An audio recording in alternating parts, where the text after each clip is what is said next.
¿Qué tal? ¿Cómo le va? Muy buenas noches. Muy buenas noches. Qué bueno que está con nosotros. Gracias. Bienvenido a una emisión más de Dwight. Le doy las gracias en nombre de la Dirección General de Televisión Educativa por acompañarnos en una emisión más de esta serie.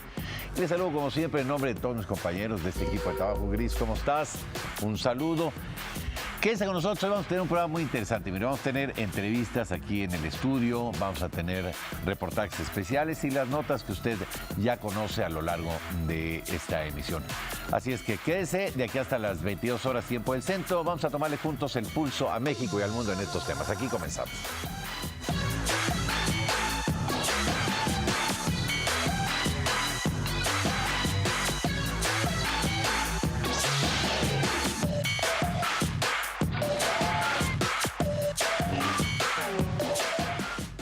Bueno, aquí iniciamos. Este miércoles en su conferencia de prensa, el presidente de la República señaló que se revisarán los esquemas de cooperativas escolares para supervisar la calidad de los productos que ofrecen. Y como todo, hay buenas cooperativas y hay cooperativas que requieren de una revisión. Por ejemplo, eran muy exitosas las cooperativas escolares y ahora hay que revisarlas. También respetando la autonomía de las escuelas. Pero este es un tema, ¿no?, que en su momento habrá que atender, cómo funcionan las cooperativas, sobre todo qué venden las cooperativas. Si son productos nutritivos, si no son productos chatarra, son temas, pero nosotros sí apoyamos al cooperativismo.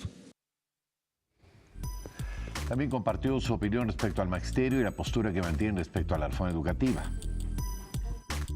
Los maestros y todos los trabajadores en general, desde luego, pues protestan y tienen todo su derecho.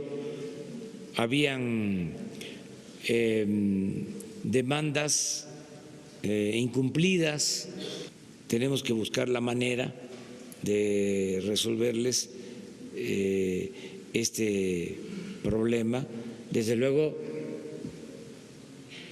con la comprensión de que lo vamos a ir haciendo poco a poco, pero con la seguridad también de que se les van a cumplir sus demandas. Han revisado la iniciativa de reforma para cancelar la mal llamada reforma educativa. Tienen toda la libertad para hacerlo y queremos garantizar un ambiente de libertades y de conciliación, no imponer nada, sino actuar como jueces rectos y dar la razón a quien la tiene. Por otra parte, el titular del Ejecutivo habló sobre la apertura de la transparencia de archivos y aprovechó para invitar a los jóvenes beneficiarios del programa Jóvenes Construyendo el Futuro a integrarse al Archivo General de la Nación como aprendices. Necesitamos ahí convocar a becarios, a jóvenes construyendo el futuro que quieran aprender para el manejo de archivos, porque se requiere de personal. El archivo fue creciendo y no hay el personal suficiente. Entonces queremos que sean jóvenes que están estudiando para este propósito y que vayan a formarse, que vayan a capacitarse. El rector de la Universidad Nacional Autónoma de México, Enrique Graue, y el presidente de la mesa directiva de la Cámara de Diputados, Porfirio Muñoz Ledo, firmaron 2 convenios de colaboración. Esto con el objetivo de que especialistas de la máxima casa de estudios colaboren en investigaciones, análisis y encuestas en materia legislativa. De igual forma, el recinto de San Lázaro compartirá sus instalaciones para la impartición de programas especializados, maestrías y doctorados. Y mire, de acuerdo con la edición 2019 del World University Ranking by Subject, la Universidad Nacional Autónoma de México encabeza el ranking de instituciones de educación superior de América Latina. En la evaluación más reciente de la consultora internacional, las carreras de Ingeniería de Minas y Metalúrgica y Lenguas y Literaturas Modernas, ambas impartidas en la UNAM, se ubicaron en el top 20. Además, la máxima casa de estudios tiene más licenciaturas en el top 50 que cualquier otra universidad de la región. El ranking es un resumen extenso del rendimiento internacional de la educación superior, en el que son calificadas más de 1.200 universidades de 78 países. José Vasconcelos es uno de los personajes más importantes en la historia de nuestro país. Este día que se conmemora su natalicio es una oportunidad excelente para revalorar su legado en la Secretaría de Educación Pública y la Universidad Nacional Autónoma de México. Escritor, educador, filósofo, abogado y político. José Vasconcelos es uno de los pensadores que sentaron las bases de la educación en México. Concebía la educación como un motor que genera conciencias y alienta el espíritu, que rescata al hombre de la ignorancia y lo hace mentalmente libre. Estudió en la Escuela Nacional de Jurisprudencia y formó parte de una generación de mexicanos que buscaban erradicar las viejas formas de ver y pensar la cultura, tomándola como esencia de la educación y el desarrollo del país. En 1909 fundó el Ateneo de la Juventud, junto a Antonio Caso, Alfonso Reyes, Pedro Enrique Sureña, Julio Torri y otros. El principal legado de José Vasconcelos, sobre todo la educación pública en México, sin duda es la formulación de un proyecto de creación de la Secretaría de Educación Pública, y que en ese proyecto mismo llevaba consigo un proyecto de educación popular y un proyecto cultural. Libre pensador, José Vasconcelos fue nombrado rector de la Universidad Nacional de México por el presidente interino Adolfo de la Huerta en 1920, desde donde impulsó una campaña de alfabetización que estaba acompañada de la edición masiva de publicaciones de autores clásicos y mexicanos. Creó el Departamento de Desayunos Escolares y propuso el escudo y lema que hoy representan a la UNAM. Evidentemente el escudo tiene ahí el águila y el cóndor, el mapa sobre todo de América Latina, de lo que hoy es América Latina. Y evidentemente ahí hay esos resabios de llamados a unidad latinoamericana y el sentido de que somos una raza mestiza, que tenemos una herencia común, una historia compartida. Bajo la presidencia de Álvaro Obregón concibió el proyecto para la creación de la Secretaría de Educación Pública, que sustituyó a la de Instrucción Pública y Bellas Artes, siendo su primer titular, motivo por el que renunció a la rectoría de la universidad. Como responsable de la SEP, amplió los programas de alfabetización y un gran sistema de construcción de escuelas, además de que entregó las paredes de los edificios públicos para promover el auge del muralismo, con Diego Rivera, José Clemente Orozco, David Alfaro Siqueiros, Roberto Montenegro y Jean Charlotte como sus máximos representantes. El proyecto de la creación de la SEP es federalizar la educación, que era un proyecto anhelado por los viejos profesores liberales, entre ellos el principal, Justo Sierra. La educación en México no estaba centralizada y había diferentes actores que interactuaban en el ejercicio de la educación pública. El Estado mexicano, hasta buena parte antes de la creación de la SEP, tenía límites, sobre todo al Distrito Federal y territorios. En las escuelas ahí podía ejercer los cambios en los programas de estudio, por poner un ejemplo, y en los demás había la participación estatal y municipal que obstaculizaba el tratar de uniformar la enseñanza en México. José Vasconcelos fue un hombre multifacético.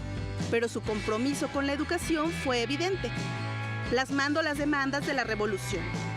Duplicó el número de escuelas, de maestros e impulsó la educación indígena.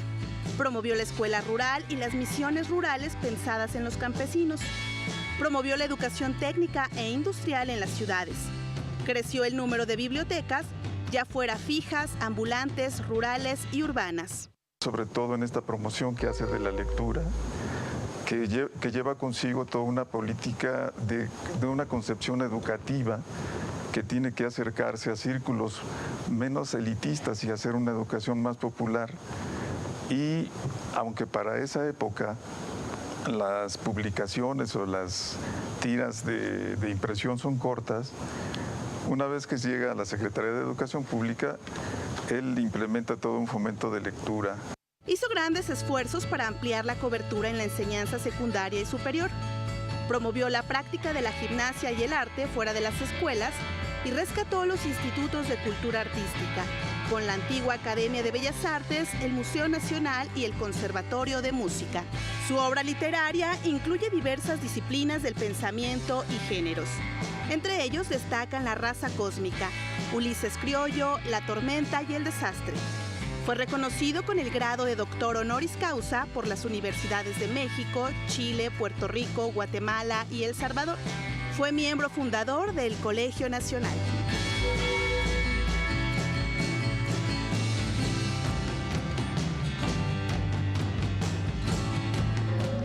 Mire, en su columna en el diario El Universal, Jaime Valls, secretario general ejecutivo de la NUES, se refirió a un estudio presentado por la alianza FIDEM sobre la oferta y demanda de 17 carreras de ingeniería en nuestro país. Creo que los resultados presentan algunas tendencias preocupantes. Entre los puntos que abordó, hizo hincapié en la baja tasa de conclusión de estudios y en la falta de empleabilidad de egresados. Por ello afirmó que uno de los aspectos que las políticas públicas tendrán que atender es la creación de una oferta educativa que prepare a los alumnos para responder a las necesidades del sector empresarial.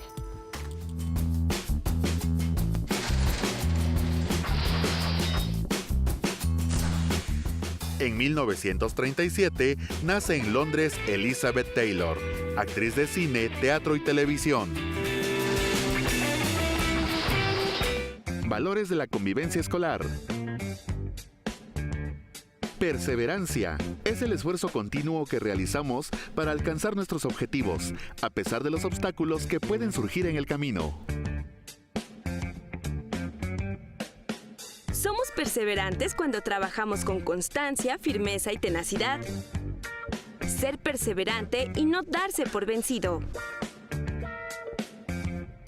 es un elemento fundamental para tener éxito. Para aprender a aprender, es necesario aprender a convivir. La Universidad Nacional Autónoma de México llevó a cabo el Congreso Internacional Enriqueciendo Mentes Sobresalientes México. Me invito a conocer de qué trató.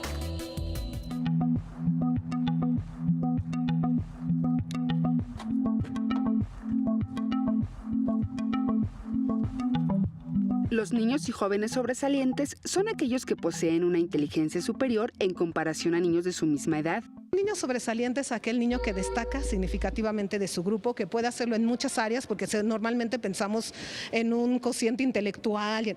No, pero el niño que también destaca en la música, en las artes, en el liderazgo, esos también son niños sobresalientes, ¿no? Que justo por tener estas características tienen necesidades específicas, como lo tiene un niño con discapacidad.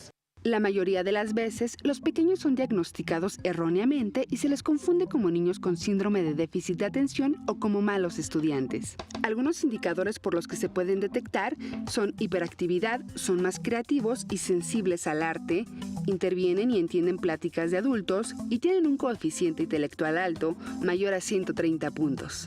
En nuestro país existen instituciones y programas que apoyan y asesoran a niños sobresalientes y sus familias. Desde 2007, un grupo de científicos y educadores pertenecientes al Instituto de Ciencias Nucleares, del Instituto de Biotecnología y la Dirección General de Divulgación de la Ciencia de la Universidad Nacional Autónoma de México trabajan con este grupo de niños con interés y habilidad para la ciencia a través del programa Adopte un talento, pauta.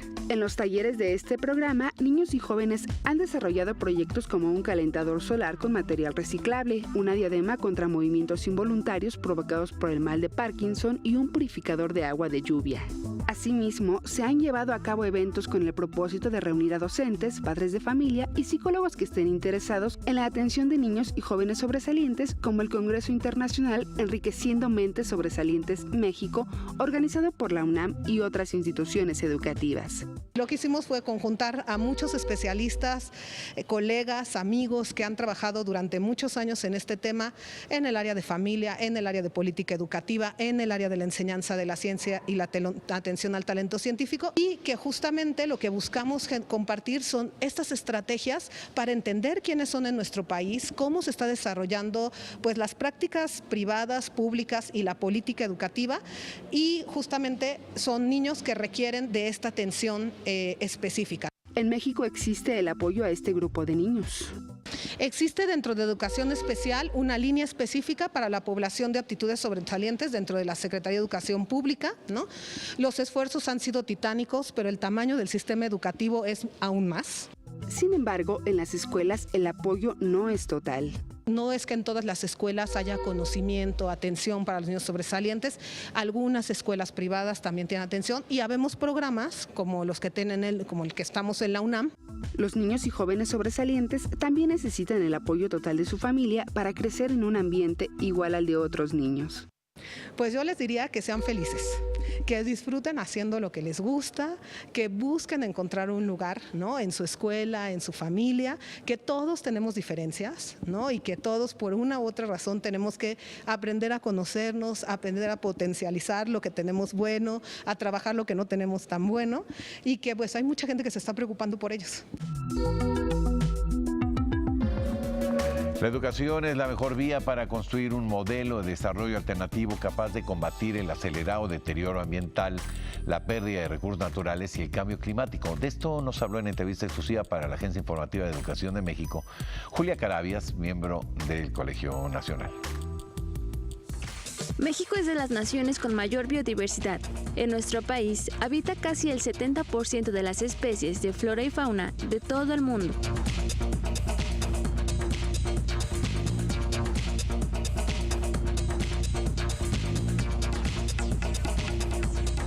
Sin embargo, en los últimos años ha perdido aproximadamente 50% de los ecosistemas naturales. La causa, la pérdida y fragmentación de los hábitats. Nuestros ecosistemas son afectados por diversos factores.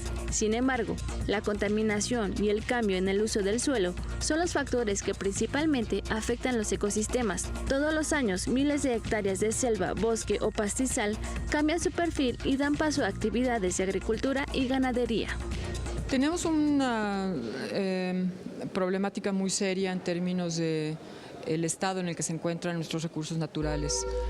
Una parte muy importante de nuestro país está ya deforestada, cuencas contaminadas, suelos erosionados, estamos perdiendo biodiversidad y está habiendo procesos todavía que no logran revertirse. Pero no todos son malas noticias. El tema de cuidado ambiental es de importancia mundial. Cada vez más personas, organizaciones y países cambian su perspectiva y adoptan prácticas sustentables. En este punto, la educación ambiental es la mejor aliada. Bueno, los más pequeños tienen una influencia muy fuerte, obviamente, de su entorno, de su familia, y a veces las familias no tienen esos conocimientos.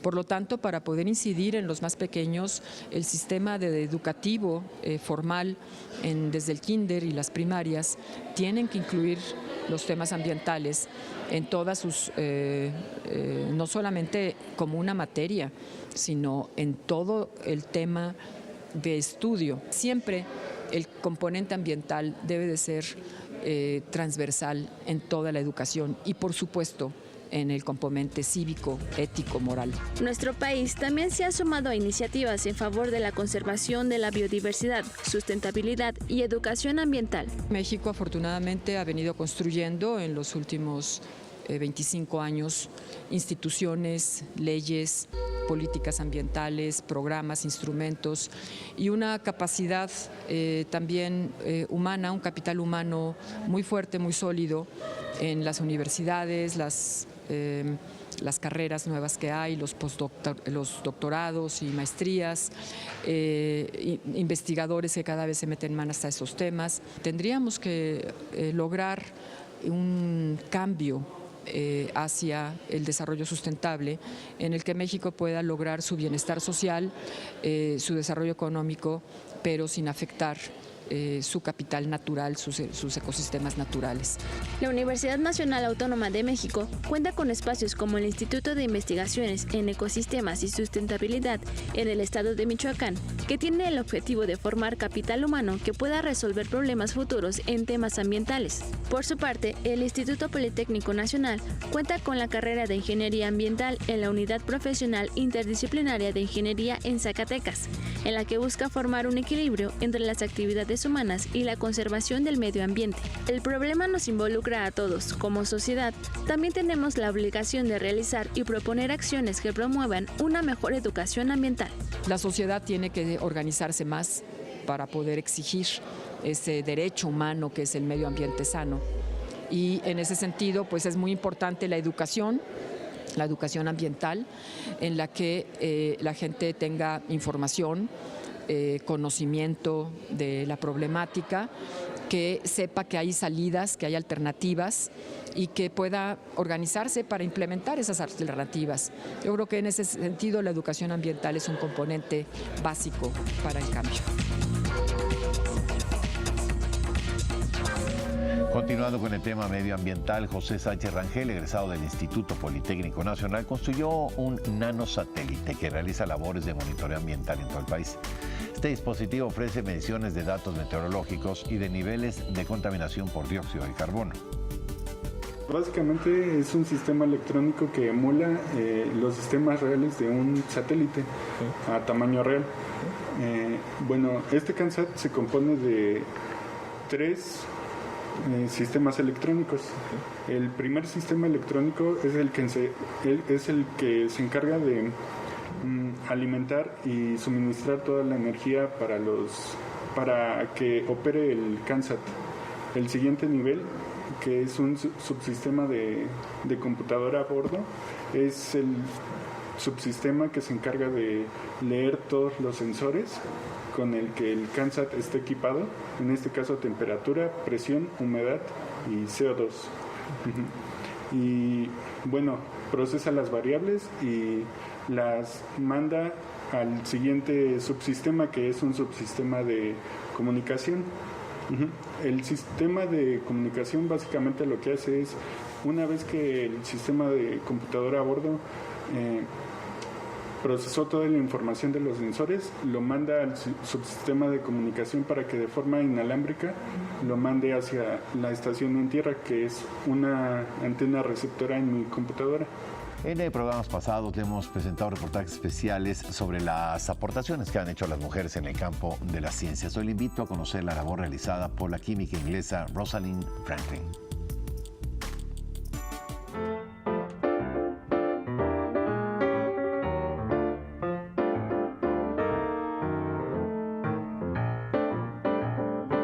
Con una foto, ella logró evidenciar un elemento fundamental para la biología, genética y medicina. Sin embargo, como a muchas otras científicas, el reconocimiento no siempre llega. Rosalind Franklin nació el 25 de julio de 1920 en Londres, Inglaterra. Desde joven dedicó su vida a la ciencia a pesar de la negativa de su papá.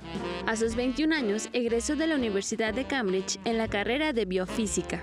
En 1945 obtuvo su doctorado en química física y un año más tarde viajó a París para trabajar en el Laboratorio Central de Servicios Químicos del Estado, donde aprendió el manejo de las técnicas de difracción de rayos X en cristales.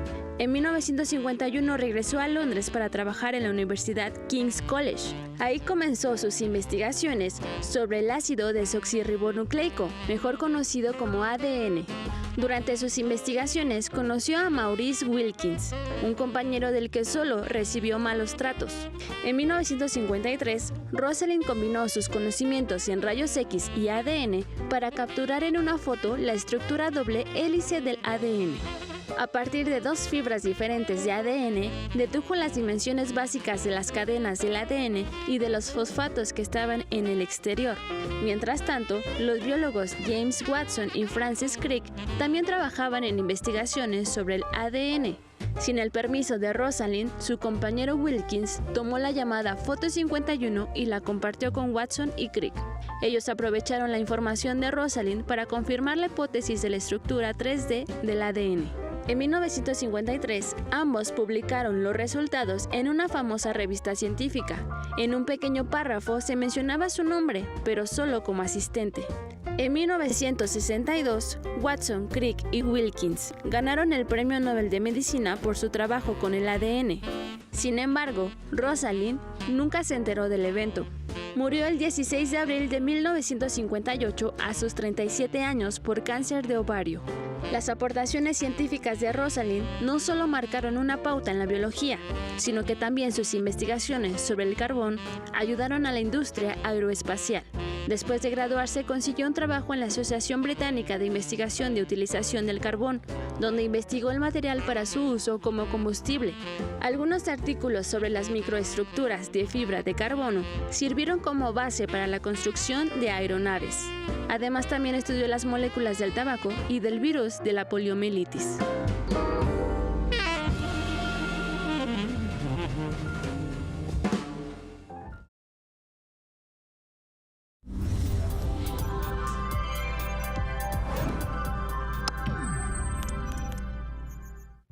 Acompáñanos a descubrir Prepa en Línea CEP. Primero te invito a conocer Aula Virtual, que es como mi salón de clases donde formo parte de una gran comunidad de aprendizaje.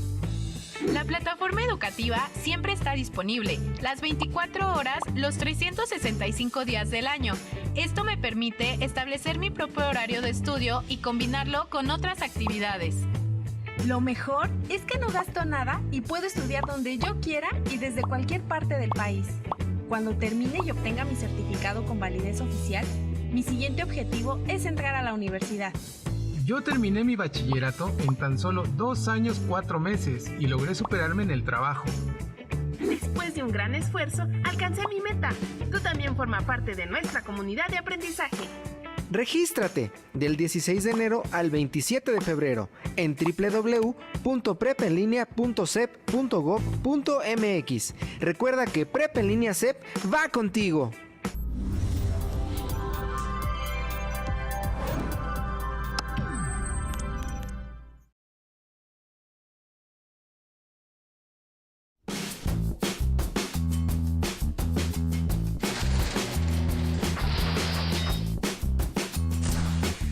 En el 2006 se firma el Tratado de Libre Comercio entre Estados Unidos y Colombia, después de 21 meses, 15 rondas y 100 reuniones entre las partes.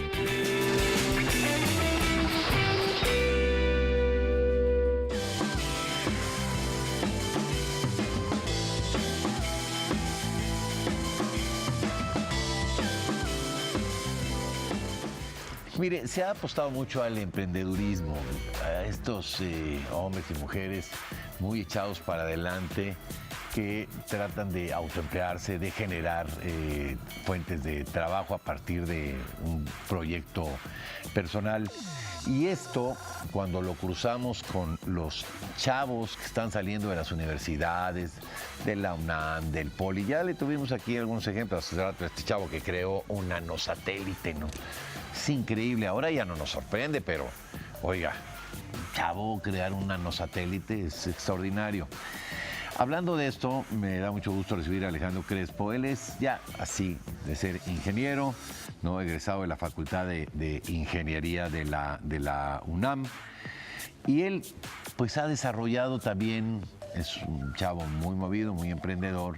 Nuevas versiones de cargadores solares, que aparte no contaminan, no le hacen gastar, se aprovechan de la energía del sol. ¿Cómo estás, Alejandro? Muy bien, gracias. Bienvenido. Gracias. Muchas gracias. Gracias por acompañarnos. Oye, pues todo esto lo inventaste tú. Así es. Bueno, yo junto con mi equipo, ¿no? Con tu equipo. Hemos ido perfeccionando. Con Miguel Ángel González, que no vino. Así es. Es uno de los tantos que a ver, esto es, por ejemplo, pues para las personas que trabajan en una oficina y que no quieren gastar luz. ¿Esto es más para oficina?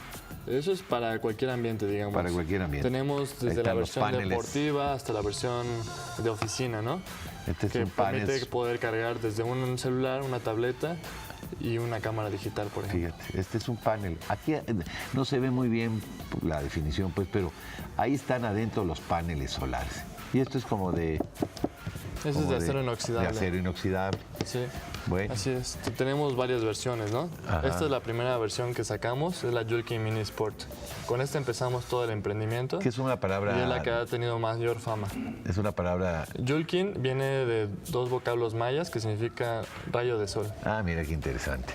Pues esta también la utilizan para lo mismo, para cargar sus... Sí. Mire, los chavos que ahora van a la escuela y que tienen que llevar su tableta, su computadora, bueno, muchos, si es el caso, su celular, pues también hay celulares, ¿no? Que ya los puedes cargar con... Porque lo que sucede es que de repente se te acaba y ¿dónde lo cargo, no? Así ¿Dónde es. lo cargo? Así es pues como lo cargas ahí, transportándolo nada más, ¿no? O en el caso de un portafolio, por ejemplo, Alejandro, ¿no? ¿Cuál es un portafolio? A ver. Este es el Los chavos que van a la escuela con sus portafolios, pues ahí van, ¿no? Ahí van en donde sea, caminando, en el metro, en cobas, y aquí trae su cargador solar. Sí. ¿Tú esto lo aprendiste en la UNAM? Bueno, este es un emprendimiento aparte, digamos, no fue de parte de una de las clases académicas que tomé en la UNAM, pero sí me sirvió mucho los conocimientos que adquirí ahí, ¿no? Si no, ¿cómo no? Si no hubiera sido ingeniero, difícilmente se adquiere el conocimiento para hacer una cosa de estas, ¿no? Así es. Es decir, hoy la tecnología, digamos, gratuita, permite que pasen todas estas cosas. Al rato, bueno, ya lo hay, pero bueno, al rato va a ser muy común tener los vehículos solares y eléctricos, las patinetas estas, todo. Es que el sol es una enorme e inagotable fuente de energía. Así es. En México estamos hablando que este es uno de los principales recursos con los que contamos. Estamos hablando de cerca de 5.5 kWh sobre metro cuadrado, que es la radiación solar que nos llega todos los días. 5 kWh sobre metro cuadrado. Es la medida. Tradúcemelo en, por ejemplo, ¿cuánto sería eso en el gasto de luz de una casa? Bueno, te lo quisiera comparar con ejemplo de otros países como el Reino Unido, que están cerca de 3 kWh sobre metro cuadrado. Esto nos podría permitir... Tenemos casi el doble, pues. Sí, casi el doble. Esto nos podría permitir tener energía eléctrica suficiente para todas las necesidades de nuestra casa o de todo el país entero. Si es que pudiéramos hacer una instalación tan grande, tan grande, que nos pudiera permitir generar tanta energía eléctrica como para saciar todas las necesidades, ¿no? Y esto ya es posible con la tecnología solar. Digamos que es una cuestión de tiempo, Alejandro. De tiempo y de interés. Que todas las, pues todo lo que se mueve con electricidad lo podamos en algún momento generar a través de la energía solar. Sí, sobre todo de interés, ¿no? Ya que aquí hay un tema muy importante. La mayor parte de la energía eléctrica que se produce en nuestro país se produce de manera contaminante, ¿no? Por medio de combustibles fósiles como son el petróleo, el gas y el carbón. Sí. Esto es lo que generan los gases de efecto invernadero que están debilitando la capa de ozono, que están provocando el calentamiento global. Entonces es una urgencia realmente poder impulsar proyectos de energías limpias, de energías renovables, como actualmente lo hacemos en Julkin. Cuando hablamos ya del renglón de emprendedurismo, ¿cómo se recibe un producto de eso por los chavos? Digamos, es un portafolio para chavos. Bueno, la verdad es que hasta la fecha hemos generado cientos de ventas. Ha sido un producto que bastante ha tenido éxito a nivel nacional. buscando los medios de mayor prestigio a nivel nacional y además ha sido un ejemplo para muchos chavos que apenas están empezando a emprender. Y yo he visto cómo ha ido evolucionando esta tendencia, ¿no?, del emprendimiento en México. Cada vez son más los casos, ¿no?, de proyectos que realmente quieren sacar adelante al país. Dime realmente algo, es una transformación. ¿Cómo se genera, cómo generas tú, por ejemplo, esto se compran las células solares? ¿Se compran y las instalas o cómo es el asunto? Sí, lamentablemente en nuestro país, bueno, yo no conozco a ningún fabricante de celdas solares, ¿no? No hay, la tecnología es muy cara para poderlas fabricar. Entonces todo se tiene que ir adaptando. Sin embargo, nosotros, bueno, lo traemos de otro país, esta tecnología, y nosotros desarrollamos los circuitos.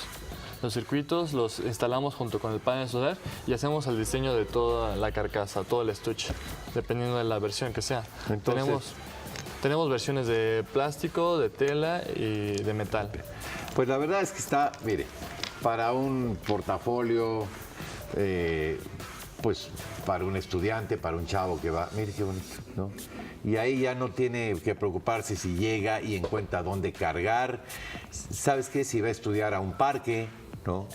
Bueno, mire, ahí coincidentemente. Pues, en cualquier lugar. No, si va a estudiar a un parque, pues ahí lo puede cargar y ahí está estudiando. En la sin necesidad de estar.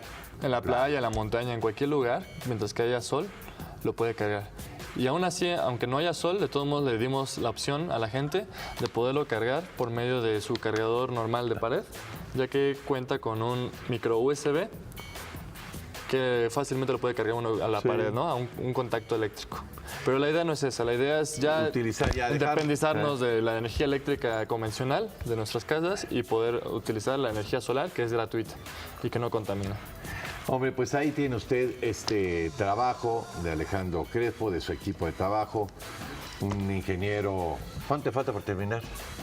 Ya me estoy titulando. Ya te estás titulando, bueno. Estoy terminando la tesis. Un ingeniero de la UNAM y pues que lo único que demuestra es esta habilidad, así como le presentamos hace rato a este muchacho alumno del Politécnico que hizo un nanosatélite, pues hoy le presentamos a Alejandro Crespo con esta aplicación solar.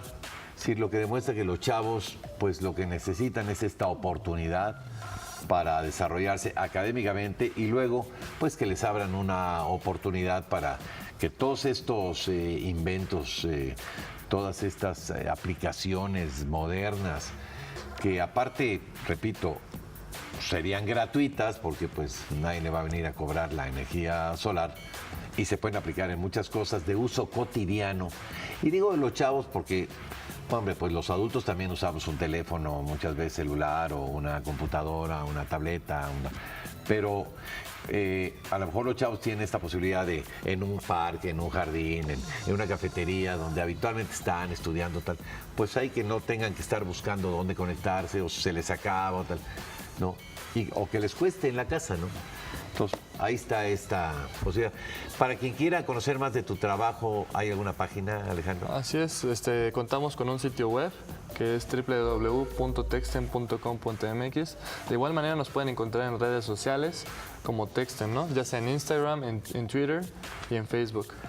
Bueno, hombre, pues mire. Y personalmente, bueno, también yo tengo redes sociales por donde la gente también luego me escribe que tiene alguna duda o comentario que hacerme. Igualmente me pueden encontrar como @AlejandCresp en Twitter, Facebook o Instagram. Bueno, pues lo moderno. Alejandro, gracias por haber venido a platicar con nosotros. Felicidades a la UNAM por preparar a muchachos tan destacados, tan emprendedores. Y bueno, pues es un ejemplo más de los chavos mexicanos, de lo que están haciendo en temas de ciencia y tecnología. Gracias. No, muchas gracias a ti. Un placer. Gracias por haber venido. Alejandro Crespo.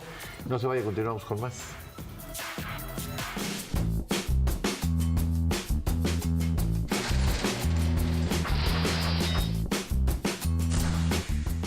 Hoy se conmemora el Día Internacional del Trasplante, iniciativa propuesta por la Organización Nacional de Trasplantes de España.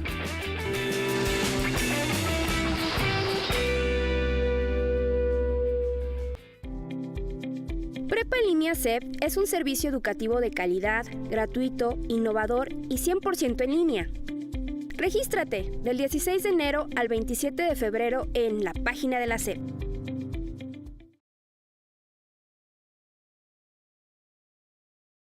Continúa la Feria Internacional del Libro del Palacio de Minería, ahí en la calle de Tacuba, en el centro. Su programa de actividades destacó el taller de lectura en voz alta, cuentos y poemas para adultos y la presentación del libro infantil, Poema para transfigurar la mirada de los niños.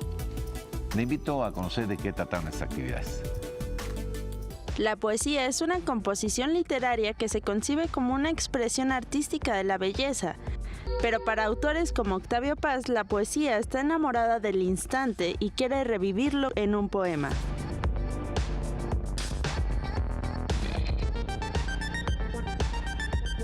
La poesía tiene como objetivo principal generar en sus lectores una nueva interpretación del mundo y de la vida, invitándolos a entender y gozar de la belleza, de la tristeza y de los momentos de plenitud. Es por este motivo que la escritura poética debe ser una herramienta esencial en la vida de los niños, jóvenes y adultos. El poema es entonces un vehículo para romper esquemas, encontrar lo extraordinario en lo que nos rodea, a desaprender y reaprender a usar el lenguaje con el que controlamos nuestra realidad, a desarrollar una mirada de poeta. En este contexto, la Feria Internacional del Libro del Palacio de Minería presentó el libro infantil Poema para transfigurar la mirada de los niños del autor Alex Campos Oliver y la lectura en voz alta de cuentos y poemas para adultos de la revista La Pluma del Ganso. Encuentros que tuvieron como objetivo generar un intercambio académico, cultural y poético sobre la importancia de la poesía en los niños y su impacto en los adultos, además de recordar el papel que juega la literatura en nuestro entorno. Cuando nos sentamos con una niña o un niño a leer, estamos permitiendo que nos enseñemos mutuamente cómo vemos el mundo. Libros como este nos ayudan a reaprender que el mundo no tiene fronteras, que aguarda ser descubierto o inventado, y que podemos darle forma a nuestro mundo mediante el lenguaje. Los formemos como personas sensibles, los formemos como personas libres de poder expresarse, de podernos decir sus dolores, sus alegrías, sus deseos, sus imaginaciones, sus miedos, todo, porque solamente aquellos que nos acerquemos a un niño para leer con él, para estar cerca, ya lo estamos invitando a que sea libre, a que sea una mejor persona. Tener el hábito de leer poesía genera en el lector las herramientas necesarias para crear nuevas formas de definir los sentimientos y de ponerles palabras a las sensaciones que de otra forma no se podrían describir. El arte de escribir tiene muchas modalidades, ¿no? Los que se dedican a escribir igual pueden hacer ensayo, novela, cuento, en fin, hay un menú extraordinario. Quienes tienen el oficio de poetas, pues nos regalan un universo maravilloso, ¿no? De distintas y variadas fórmulas, ¿no? Distintas aristas para mirar la realidad, para mirar el mundo, para mirar el amor, para mirar la vida, para mirar todos estos fenómenos que de repente transcurren en nuestro devenir diario y no les ponemos mucha atención, ¿no? Son los que se detienen en una flor y en cómo abre, en una salida de sol, en una luna, en una mirada, en un beso, ¿no? Estos son los poetas, ¿no? En prosa o en verso, pero nos regalan un universo paralelo maravilloso. Bueno, pues ahí en la Feria Internacional del Libro del Palacio de Minería, pues hay una gran cantidad de, si es que a usted le gusta, pues de libros que hablan sobre eso, sobre la poesía. Bueno. La Universidad Nacional Autónoma de México presentó, hablando de libros, el libro Aportes para la construcción de las teorías del videojuego 2.0. El objetivo es analizar el impacto que generan los videojuegos en la sociedad. Los videojuegos resultan trascendentales en nuestra vida cotidiana en 3 niveles. el educativo, de entretenimiento y el mítico, en donde le damos sentido a la vida a partir de héroes y hazañas sobrenaturales. Debido a su impacto dentro de la sociedad, se han convertido en un campo de estudio importante en la Universidad Nacional Autónoma de México. En este contexto, en la Facultad de Ciencias Políticas y Sociales fue presentado el libro Aportes para la construcción de las teorías del videojuego 2.0, segundo ejemplar editado por la máxima casa de estudios en esta temática. De acuerdo con los académicos universitarios que colaboraron en el libro, el videojuego es un producto cultural inserto en la vida cotidiana. El ejemplar aborda 3 aspectos: el contexto de los jugadores y el análisis de la estructura del videojuego. Es un libro completamente nuevo donde abordamos temas relativos al videojuego, pero enfocado en 3 aspectos. Uno es el contexto de los jugadores y cómo el videojuego interviene para resolver algunos problemas. Ahí analizamos el caso Pokémon Go y un videojuego Serious Games hecho en España. Y bueno, esa es una parte. La segunda se enfoca en los jugadores, cómo los jugadores cambian su vida a partir del videojuego, y una tercera parte enfocada al juego dentro de sí mismo para analizar su estructura, narrativa y demás. Básicamente esa es la idea, ¿no? Uno de los capítulos se enfoca en la relación que existe entre la frustración y la perseverancia de los gamers y cómo reflejan este instinto de superación en su vida diaria. La participación que tengo aquí en esta segunda edición del texto es sobre la utilidad y la naturaleza del dolor y qué es lo que está jugando cuando nosotros tenemos una experiencia lúdica en los videojuegos. Cómo es que el dolor que provoca cosas como la frustración permiten que nosotros sigamos jugando, nos impulsan a seguir jugando. Básicamente va sobre eso y cómo es el juego, cuando juego el videojuego como actividad, como acto simbólico, que se convierte en una posibilidad de sublimación.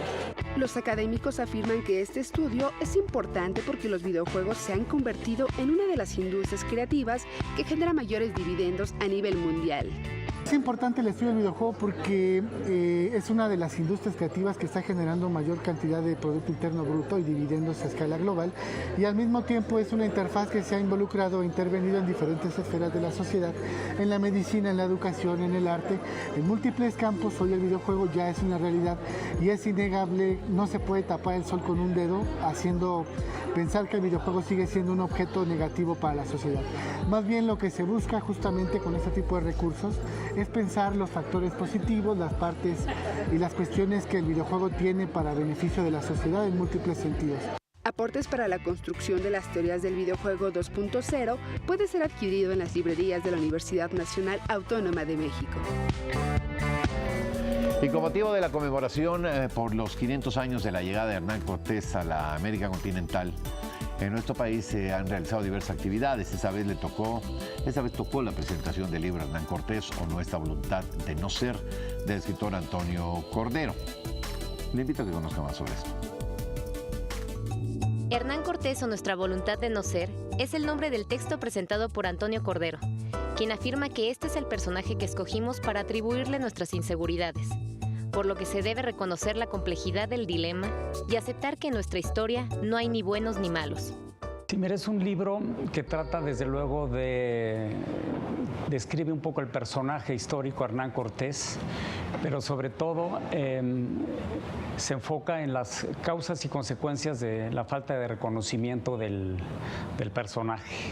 Explora la necesidad de rescatarlo y posicionarlo en esta era moderna para ver cómo nos puede ser útil ahora como país, como sociedad civil, cómo nos puede ser útil y cómo proyectarnos al futuro a través del personaje.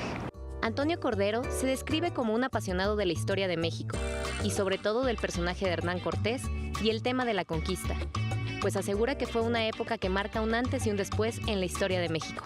500 años de ese encuentro de dos mundos que en realidad no fue encuentro, fue un choque cultural sin precedentes en la historia de la humanidad, porque no eran culturas muy, en poco coincidían, o sea, se vivían etapas cronológicas distintas. Entonces, no fue como los encuentros que hubo en otros lados del mundo, era totalmente cosmovisiones distintas de las dos culturas. Entonces, fue una cuestión muy difícil. pero creo que a 500 años ya deberíamos de haberlo asumido. El autor comparte algunos de los aciertos de Cortés, legados que no existían antes de 1521, e invita a preguntarse si estaríamos dispuestos a renunciar a nuestro apellido, a la misma lengua con la que nos comunicamos en todo el país, a renunciar a los boleros, a la charrería, a la guitarra de las serenatas, a las carnitas de puerco, la barbacoa, el pan, a nuestro imprescindible limón, a la alegría del vino, entre muchas otras cosas, solo por tratarse de nuestra herencia hispana.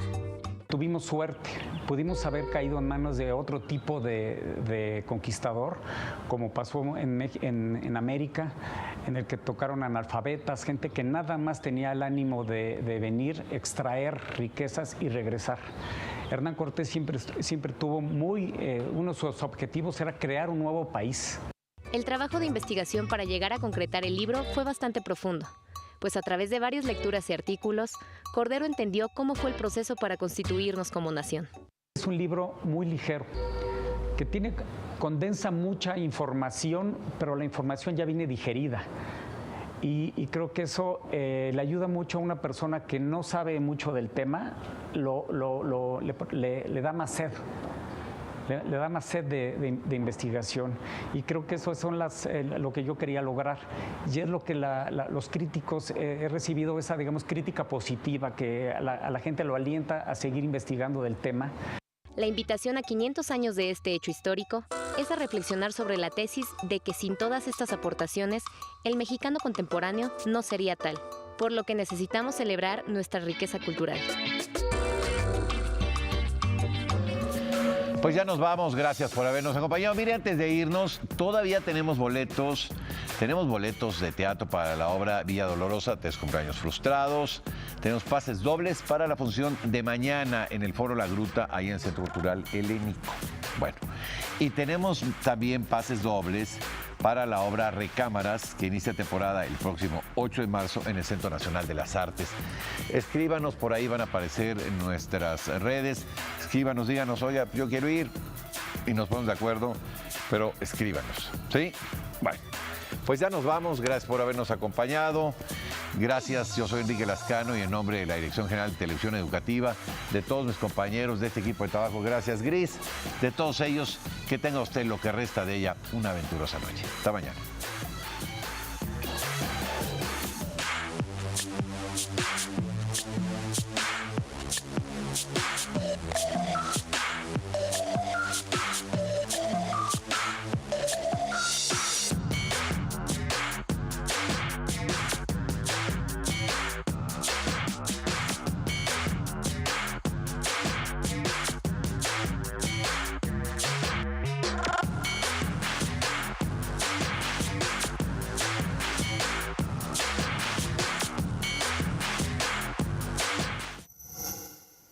Gobierno de México.